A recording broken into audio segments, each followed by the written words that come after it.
Overdose Awareness. I am your host, Isaac Walsh, and I am here with Jennifer Douglas. And she's got a great story. If this is your first time, please go to UCANMichigan.com, and you can check out all the different things that we help out people with awareness and overdose, and you are going to tell us your story. So give us the beginning of your story of where you grew up and how it all started. Well, I grew up in Davison, Michigan, and I went to Davison schools, but I started getting in trouble at like 14 in stealing cars and doing stupid things with people. And I didn't do drugs until, I did little drugs, but nothing heavy, until I was in my 20s.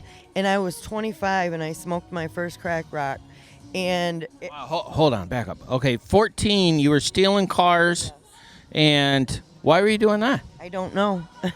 You don't know? Did you parents at home, like school, everything good? My dad was an addict and an alcoholic, and I always ran away because it was a terrible kind of upbringing with having an addict as a father, and he did crazy things. So I was always running away and getting in trouble, and I finally at school had to go to alternative ed to be able to graduate, which I did. But after that, after my daughter and my son was born, I started. All right, hold on, back up. No. So you graduated. Did you have your kids by then? No. Okay, so you got in trouble. Like how much trouble? Like a lot. I still have a misdemeanor on my record for stealing a car because I was a minor. And you did that at 14? Yes. Wow. Okay, and when did you start dabbling with any kind of drugs? How old? When I was 14. 14. Yeah. What was the trigger? My friends were smoking weed and doing acid, and I thought it would be cool, to participate like a dummy. And so that's what I did. So at 14, you got into doing drugs and getting in trouble, and you were trying to run away from the fact that your dad struggled with addiction as well? Yes. Okay, so no. So you were actually trying to run away from addiction, and you ran right into it. Right into it. Wow. Okay, so you said you barely graduated high school. Why is that?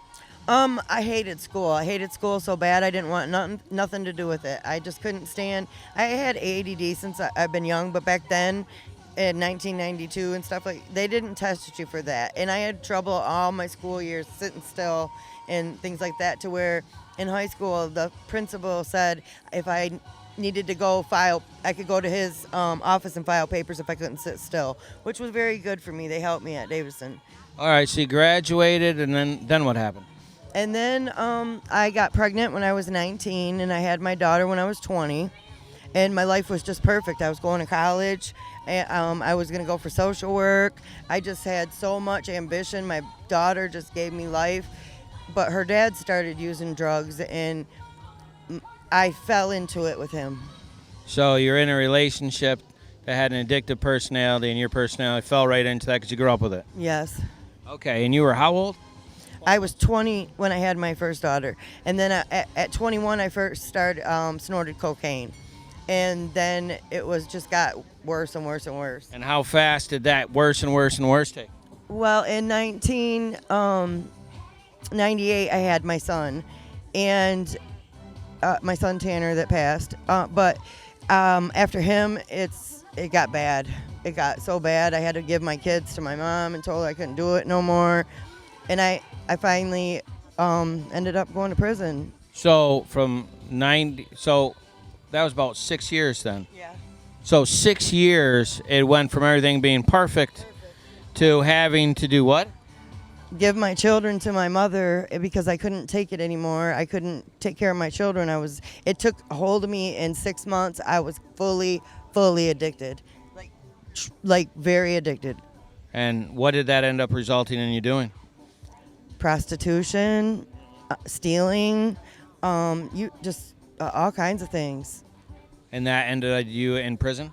Yes, I went to prison in 2003, and I got out in 2013. But prison saved my life. Prison literally saved my life. I chose to do every single thing that I could to make myself be a better person, like the groups, the classes, and I got into the dog program when they had dog program there, and it just. What's the dog program? Where the shelter brought in the dogs that were like off the streets and in real bad condition, and we trained them. We made them better, and then we trained them, and then they got sent to a new owner. It was so awesome. That's very cool. Yeah, it was very cool. But then, prison was hard. It was really, really hard, very hard. But to fix yourself, that's what I had to do, and I did. All right, so you get out in 2013, then what happens? My dad died a year later, and then my uncle died of an overdose, and then my aunt died of an overdose, and then my son, in 5 years, this all happened, and then my son died of an overdose, 2017. And how did you handle that? I don't know. You got through it through faith? Yeah, faith keeps me going, and to know that that he's okay with God and Jesus, and that I don't have to worry about him getting killed or anything out in the streets. But I just miss my son so much. It's really hard. So that all happened between 2013 and then 2018. So how did you get here? Like, how are you now helping people? Like, how did that happen? When it first started, all this first started with UCAN. Trisha Burke is one of my very good friends. Her nephew passed, and she asked me if I wanted to start coming with her. So we go to all of them. We went to Lansing for it. We come. She brings me, and she's a really good friend for that. And so you come out here with UCAN, and we're overdose awareness today. And if you had, first of all, that's an incredible story, and thank you so much for being here and helping. But if you could give some people some advice that would help them if they're struggling with this, what do you think that would be? You're gonna die. You're gonna die, flat out. There's nothing, and this is true. Jails, institutions, and death, and that's a true thing that they say in AA and NA. That's for real. You're gonna die, and think of your children. Think of the people that love you that would be so lost if you died, and then go to rehab. New Path is a good rehab here in Flint. I deal with Beauty for Ashes. I'm a participant for that. Yeah, it's awesome. And I just would say, please turn to God. It's like literally the only thing that you can do when it's something so deep, addiction. Well, thank you so much. I told you were going to do great. We look forward to seeing you guys. Check us out, UCANMichigan.com. Josh, you got a particularly cool story that we wanted to get, so how are you doing today? I'm doing well. It's a beautiful day out here. It's gorgeous. Excellent food, and for a great cause, All right, so where does your story start? You grew up in Flint? I did, yeah. I grew up on the east side of Flint. My story wasn't one of abuse or neglect or anything like that. I had a pretty good life. I joined the Army, served 20 years, and came home, and that's when I found my addiction. 20 years after the Army? 20 years, yes. Wow. So that put you, what, 37, 38? I'm 42. Like 42 now? Yeah. When you come back? 2018. So you were about 37? 38 when I retired. 38. All right. Yep. So 38, you come home. What happened? I was good about yourself, fully bennied? Yeah, I was bored, and my buddies would call me, and they would say, "Hey, let's go golf and drink. Let's go play softball and drink. Let's go fishing and drink. Let's go do all these things and drink." And I found it to work really, really well until it didn't. Yeah. And, how long did that last? From 2018 to when? That lasted 2 months exactly. 2 months? Until I found myself in a shiny pair of bracelets, residing in the local county jail for 6 months for an assault charge. Nice. And that's where my recovery journey began. All right, so you go into the jail 6 months, and you decide what? I decided, I didn't decide. Everyone else was making my decisions for me at that time. Okay. What does that mean? I didn't know what to do. I had lost everything that I owned, and I lost everything. I lost all my self-respect and dignity and self-worth, and all that stuff was out the door. Okay. And to be quite honest with you, I was happy when they ordered me into treatment because at least I knew I was going to sleep that night. Wow. Wow, man. All right, so you do treatment, and how long did you go? I was in treatment for about 6 months. And how'd that go? It was amazing. I didn't want recovery. I just didn't want to be in trouble anymore, Okay. and that worked. It wasn't until I'd found some 12-step programs that I had decided I wanted what you had, and really that was just the smile on your face. So I had forgotten what it was like to be happy, and Wow.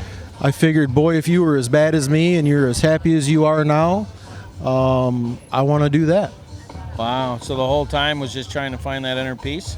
It was trying to Wow. find the motivation and someone else to show me kind of how they did it. You know, it was a lot of, for me early on, it was a lot of monkey see, monkey do. You looked like you were doing well, and I wanted to do well, so I just did what you did. So you saw someone, you're like, that person looks happy, I'm going to try what they're trying? That's it. Wow. That's it. That's really crazy. And you know what's so crazy is most people are looking for peace, but they settle for numb, right? It's close. That's why I love people that struggle with addiction, because they're like, man, you're looking for peace. You're like this close. Like, I was really good at changing the way that I felt. Even now, emotional sobriety is one of the most difficult things that we deal with, you know, in the later stages of recovery, and it's hard even now not changing the way that I feel. So sometimes just sitting with my emotions and picking up a new tool, no matter, you know, even right here, all this connection. The opposite of addiction is connection, and that's what we're doing right here, right now. I'm not here for me at this point. I'm here for to help some other folks, and that's it, man. It feels good. all right, but I feel like we missed a part. Like, so you get through, you do recovery. You said that was like 6 months. And then how did you get from recovery to helping people? Like, how did that happen? I had mentors. Joe Murphy, tow truck at New Path, is one of my best friends, and I love that I guy. just figured I wanted to be him because he looked like he had it all together, and I did. So I stayed sober long enough where I was able to go to the recovery coach class, and I did that, and I've worked as a recovery coach for a few years. And you know, a lot of the names that are out there on the street, and a lot of the names that are on that banner were friends of mine, almost all of them, and then a few clients as well.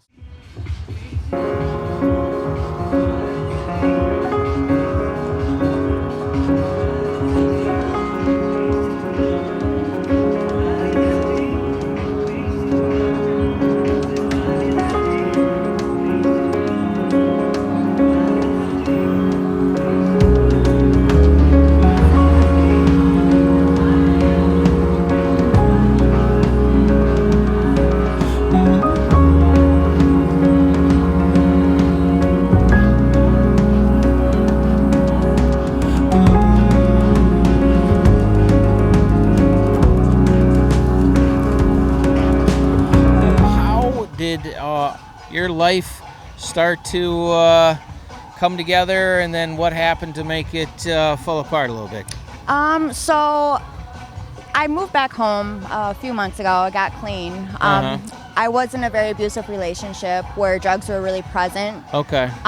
When did you start? Like, when with drug? Fentanyl, cocaine. Okay. And when? Like, what back year? In, last year in September. Okay, so what happened to make that? He was an advocate user. Oh, you're dating someone that? Yeah, that All right. drugs were present. And you were how old? I was 29. 29. Okay, and that relationship, you said, became abusive? Yeah, it got abusive once we started living together. Was it because of the drugs, or was it just because that's the way he was? That's the way he is. He has a reputation of being very hot-headed and tempered. But the drugs did play a big role into it because he would be very paranoid, thinking I set him up, all this. So it was very hard because I had to learn how to act and talk right around him and like kind of calculate things a little bit differently than I had in previous relationships. Okay, so you're calculating things and you're getting involved in fentanyl, and what was the other one? Heroin and cocaine. Heroin and cocaine. And how long did that last before? I got clean in March Okay. for a few months, and then I reached out to him to see how he was doing, and he said he wanted to get clean, so we got back together. But he didn't respect my sobriety and got back to being abusive. So with the pain that came with it, he broke my wrist, my collarbone, cheekbone. Your ribs, your collarbone, and cheekbone. I've Yeah. had broken ribs. Boy, that is painful. Yeah, so I started using the fentanyl to kind of help with the pain. Wow, and when was that? That was back in like May, April. Okay, so when did you meet Aaron Rubio? I met him a few years back when he had FAN. My cousin, well, my dad's Gosh, that had been, what, 2019? Yeah, something Okay. like that. Okay. My dad's cousin's son actually knew Aaron. He passed away from a fentanyl overdose. Wow. And his ex-wife, Marcy, she's actually a big advocate with UCAN and stuff. So we reached out to Aaron this past year in the beginning when I wanted to get clean. All right. So what made you make the decision that you want to get clean? Like, what was it? well, when I went back to him, I was alienated from my friends and family. I reached out when he got really abusive with me, so I reached out to my mom, and she didn't respond. So I felt like I was screwed and I was stuck. So I really kind of had time to contemplate on what actions and like the consequence of what I did. So Gotcha. when she reached back out, I wanted to get clean and come back home. So And what year was this again? This was this year, 2023. All right, so you reached out to Aaron at the hospital? Did you? Yeah, earlier in March of this year. Okay, so he came in as part of the hospital's overdose awareness. UCAN. We knew him Yeah. for years, so my mom and them reached out when I went to the hospital for my Okay, so what did he get for you that helped you? He gave me resources. So what did you end up using any of them? Yes, I had a peer coach that he signed to me.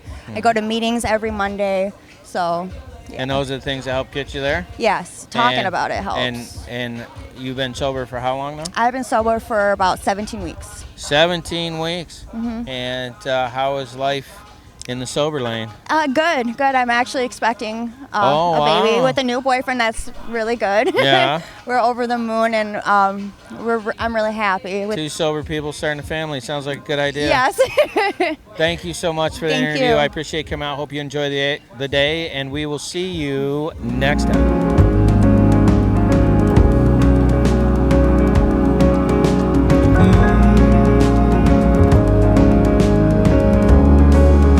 When did you start first getting into trouble when it came to taking drugs or alcohol? So it was a product of my environment, right? So I started smoking weed at 12. 12? Yes. And So and that was part of your environment growing up every day? oh yeah. Yeah, my father was incarcerated and Okay. my mom passed away at 12. So, And your mom passed away at 12? Yeah. Wow.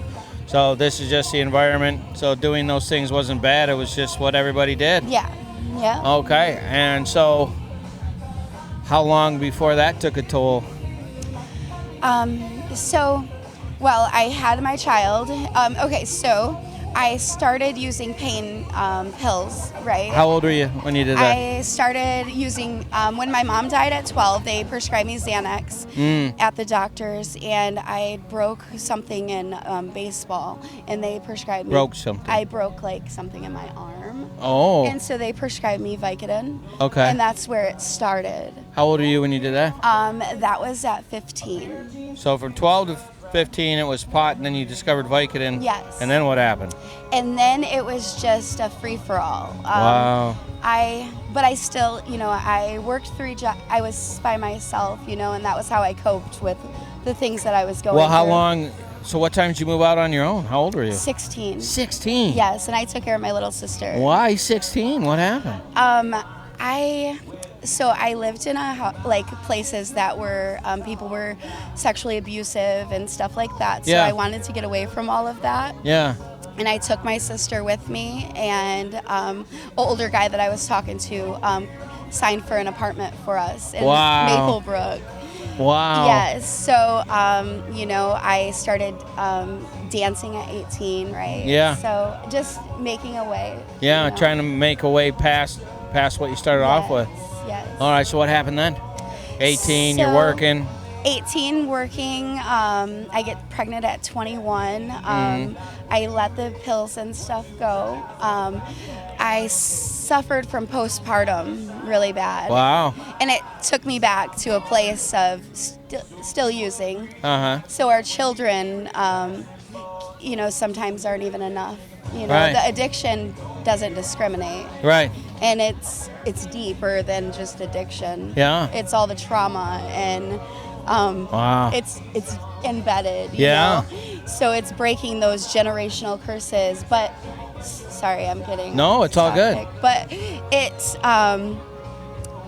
when I had my son, I realized that I had to work more and I needed energy, and that's how I Justified doing it. yes, Yeah, exactly. And it just took over. And then I had a friend introduce me to heroin. yeah. Wow. How old? I was 24. So 3 years after Yeah. cocaine and doing all that. Wow. Yes. So- And so And you I, still just had your son? yeah, and I always had my son throughout this. Yeah. But still, so even though I thought I was hiding it from everybody, emotionally I was affecting people in my life. And I went to rehab 12 times. Yeah. I overdosed over 9 times. I was on life support. Wow. I have a video right No, I here. believe you. We'll check it out later. Yes. But, all right, so 12 times. When was the last time you went to rehab? The last time Yeah. was 5 years ago. Okay, so what made it click? Like, what was it? I was sick of being sick, and I was sick of her. I didn't want to be like my parents. I wanted to fight for my child. Wow. So that was what year? So I'm bad with right now. I'm on the spot. So that was 4 years ago. Would have So been 2017, 2018. Yes.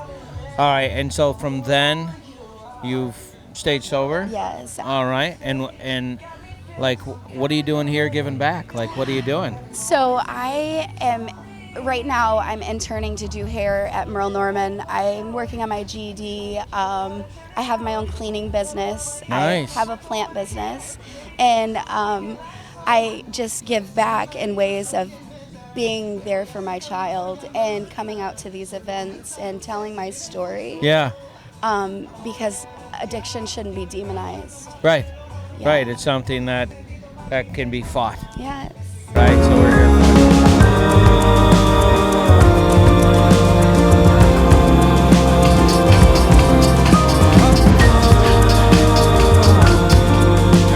Overdose Awareness Day, UCAN at UCANMichigan.com, and I'm here with Jennifer Jones. How are you doing today? I'm blessed. How are you? I'm doing well. So you have a story for me, huh?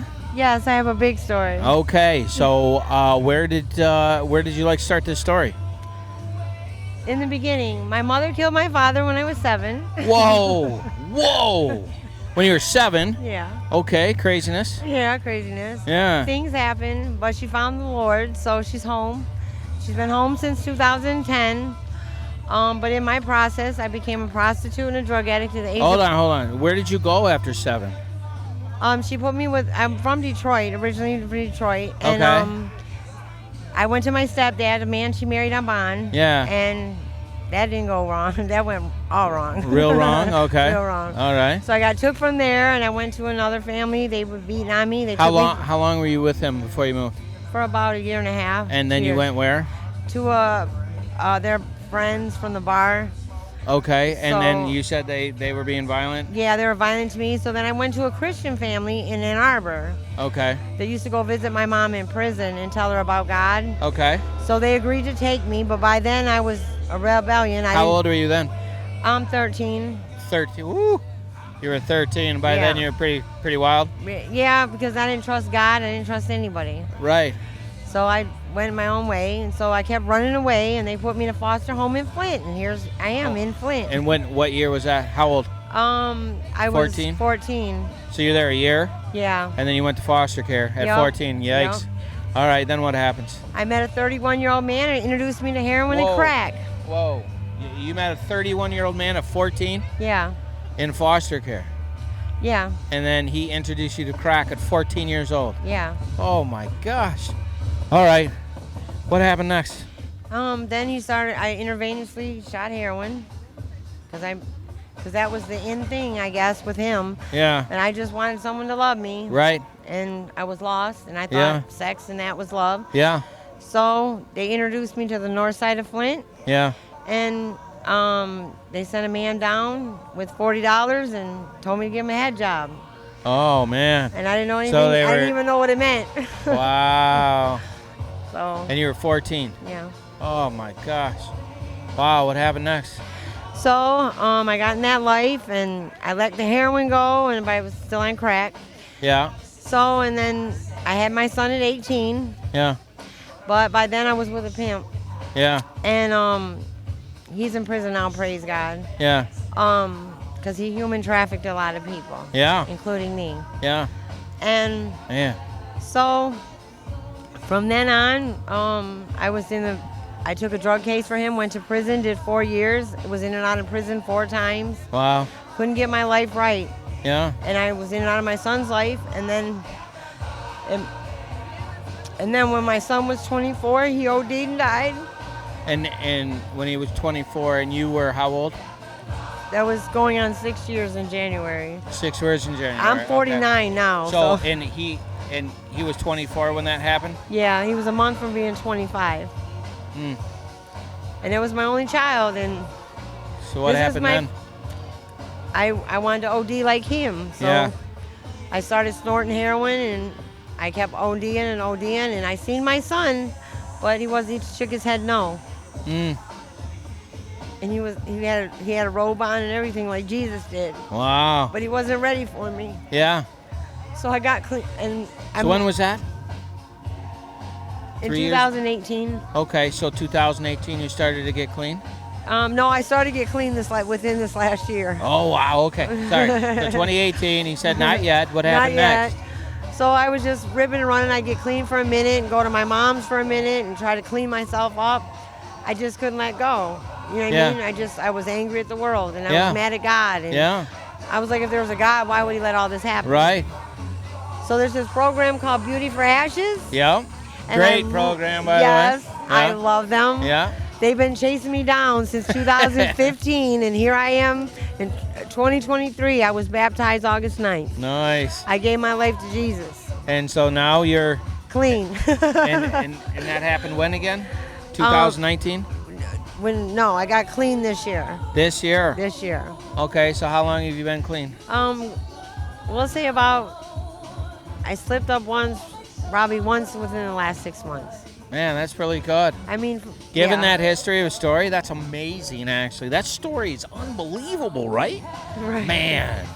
Well, thank you for coming out to Overdose Awareness Night and celebrating with us. We thank you so much. That was an unbelievable story, Jennifer. Thank you for stopping Well, you're in. amazing, and I pray that I can help someone else before they end up like I did, Absolutely, and I or look like forward. my son. And if you're seeing this, there is help for you. And You are Jesus not is the alone. way. He is the way without question. Check out UCANMichigan.com, and we will see you next time.